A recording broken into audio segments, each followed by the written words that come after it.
Señores, miren, esta gente hay que buscar una solución, señores. Ellos no pueden estar así en la calle. Ellos tienen que buscarle un lugar donde estar, donde vivir. Wow, eso es terrible, como ellos tienen que dormir en las calles.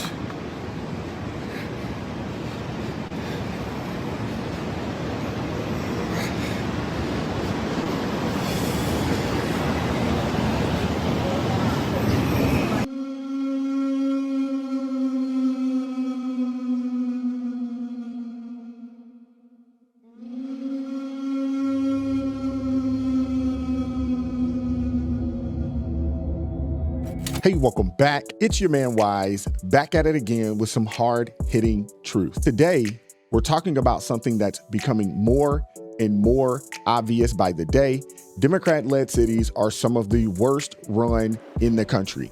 And it's their own policies that are driving people and businesses away in droves. Just look at the numbers. In 2022 alone, more than 500,000 people packed up and left New York and California for greener pastures in the South. States like Texas and Florida are seeing massive influx because people are fed up with the crime, the taxes, and the insane cost of living in these Democratic-run disaster zones. And it's not just people leaving.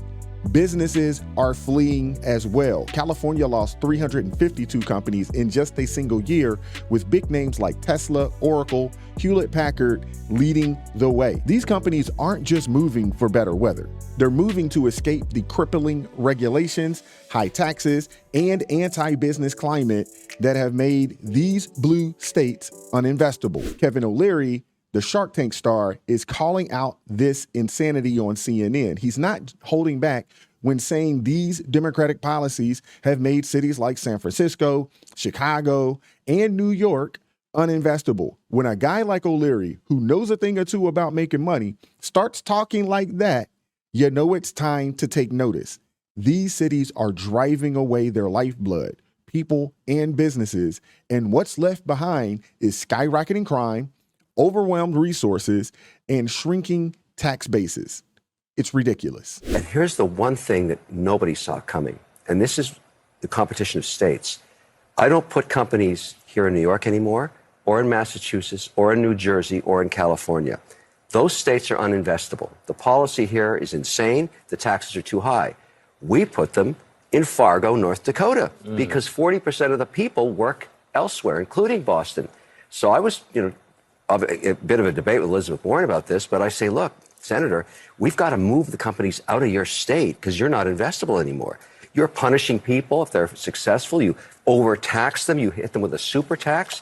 New Jersey, what a mess. New York, uninvestable. Wait, California. Why is New York uninvestable? Try and do a project in New York. Try and build a data. Yeah, I'm asking, Don's point, is it beyond the taxes? Oh, the regulatory environment is punitive.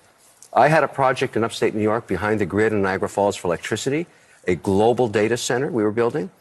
Eventually, it got so bad with the politicians in the local region and the state policy, we moved it to Norway and all the jobs. Wow. Norway has it now. Thousands of jobs coming out of that. I mean, that's New York, uninvestable. Sorry, don't shoot the messenger, just telling you the way it is. Yep, so Kevin is absolutely right, 100% spot on. These Democrat-run cities in states like New York, Massachusetts, California, and so on, these cities and states are literally punishing people for wanting to start businesses, for wanting to create value. They're taxing these people through the roof. I mean, let's just keep it real. They're taxing these people into oblivion, suffocating them with endless regulations. It's like they're doing everything in their power to drive businesses away. You want to start a company in New York? Good luck. You'll be hit with sky-high taxes, endless red tape, and a bureaucratic nightmare that'll drain your time and resources before you even get off the ground. And then they act all surprised when people and businesses flee these states in droves. Just look at the exodus happening right now.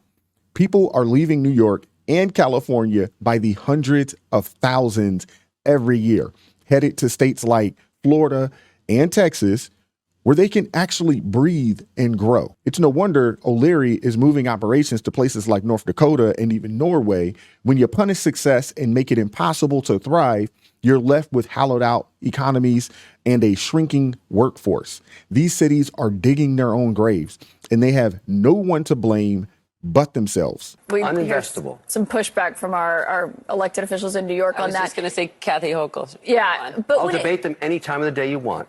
we would love to set that up. Particularly I'd watch AOC, that. she's great at killing jobs. She kills jobs by the thousands. You know, another New Jersey problem. Where did Amazon take their jobs? They took them away from her.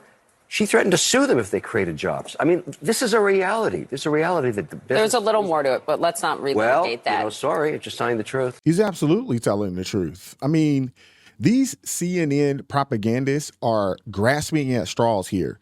Did y'all guys hear that? Caitlin Collins tries to push back by saying that New York being uninvestable is questionable because, you know, Kathy Hochul says so. I mean, these people are ridiculous. I love how they always lean towards defending Democrat policies rather than maybe behaving like real journalists, but that would be too much. These people, they don't actually care about the welfare of the country nor the American people as long as their preferred politicians are in power. But good for OLeary for not having any of this BS. They tried to argue with him, but they failed because he comes with pure facts. He has the receipts. They don't really want to debate him. They really don't. Now, imagine if there was a debate, how that would go. And let's just keep it real. He's not wrong. Remember when Amazon wanted to bring 25,000 jobs to New York City? AOC led a charge against it, threatening to sue Amazon if they created those jobs. It's not just rhetoric. This is reality. Those jobs didn't happen. And it's New Yorkers who paid the price. Those same people, you know, up there in the Bronx that would have benefited from those 25,000 jobs that Amazon wanted to bring into town. Those are the same people right now at the last Trump rally when he was up in the Bronx was asking for, demanding for jobs. Do you guys recall that? I mean, goodness gracious, these people are ridiculous. But what's really telling is that CNN, the talking heads, have nothing to push back with. They're scrambling to defend the indefensible, and it's really painful to watch, to be honest with you. They know OLeary's right, but instead of admitting it, they're just gaslighting their viewers, pretending everything's fine in these Democrat-run cities, but they won't debate them because they know they'd lose. Instead, they'll keep towing the party line, hoping we all forget the reality of what's really going on the ground. What a lot of people are saying, especially what happened with that Amazon thing here in New York. Just real quickly, I don't want to hog the conversation, but what was Elizabeth Warren's response when you said that to her? Look, I have a lot of respect for her because it's okay to have a debate about politics, but not policy. When you have punitive policy, you're making a mistake. And I want to just put up my hand and say, I don't agree, Senator, with your policy. I respect you as a politician, a very successful one. You know, she's very successful. And that's the state where I grew my kids. I mean, our family grew up in Boston, Massachusetts. We left there to move to Florida like everybody else is because it's such a tough place to, you know, this is a tough message. People really are critical about this, but somebody has to call it out because this is a competition of states now. And we don't put money there anymore. We put it in other places, and jobs are created elsewhere. Over time, this is going to diminish New Jersey, diminish New York, diminish Massachusetts, and California out of business. Out of business. El Morte. No business there. You can't do business there. I don't know what that place is going to turn into. Maybe a tourist zone, but no business. Imagine San Francisco. You can't even walk at night out in the street. Yeah, in a way, this isn't just about debating politics anymore. It's about the catastrophic policies that are literally killing our cities. He's right when he says punitive policies are mistakes. But at this point, how can we even separate politics from policy? It's a matter of life and death at this point. These aren't just bad ideas on paper. They're destroying lives in real time. We're watching as states like New York, Massachusetts, as my guy TA would say, New Jersey, and California are being diminished before our eyes. You can't do business there anymore. You can barely live there.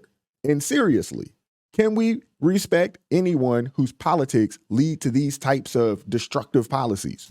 Policies that don't just harm a few, they obliterate entire communities. And the worst part, this isn't just theoretical. Look at San Francisco right now, a city that was once The crown jewel of the West Coast is now a wasteland of boarded up businesses and broken dreams.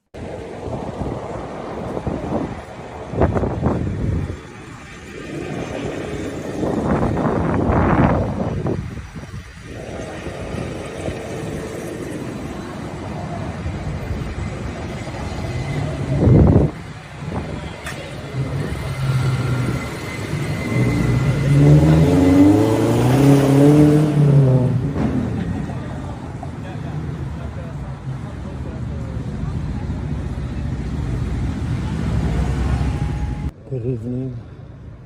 We are currently in the Tenderloin of San Francisco. I'm walking home right now, and as you can see, my community has become completely uninhabitable. I'm paying $1,400 a month in rent to be surrounded with bodies, fecal, needles, and foil. I can't keep living like this. Did you guys see that, man? That is a daggone shame. It's ridiculous. There you have it, man. Businesses boarded up, streets filled with homelessness, drugs, garbage. This is what Democrat policies have done to cities like San Francisco. And make no mistake, this is coming to a town near you if we keep voting for these people. It doesn't take much to destroy a city. It can take just a few generations, a few bad policies at first, then worse and worse ones, lack of leadership, a lot of corruption, and poof, the whole thing unravels. And rebuilding, man, I mean, that takes so much longer. So when will we say enough is enough? Really, when is enough enough? Do we really want this all over America? I mean, the choice is yours. It really is. Do we continue down this path of destruction? Do we allow the left to destroy our once beautiful cities or amazing country? Or do we stand up and demand better? Let me know what you think in the comment section. Like, share, subscribe to the channel. Drop me a comment down below. I appreciate all the love and support. Consider joining the ARP family. It supports me, the team, the channel. It gives us the ability to do what we do on a day-to-day basis. God bless each person that has joined the ARP family thus far. Keep God first in your life. Stay prayed up. And I'm going to catch up with you all next time. Peace.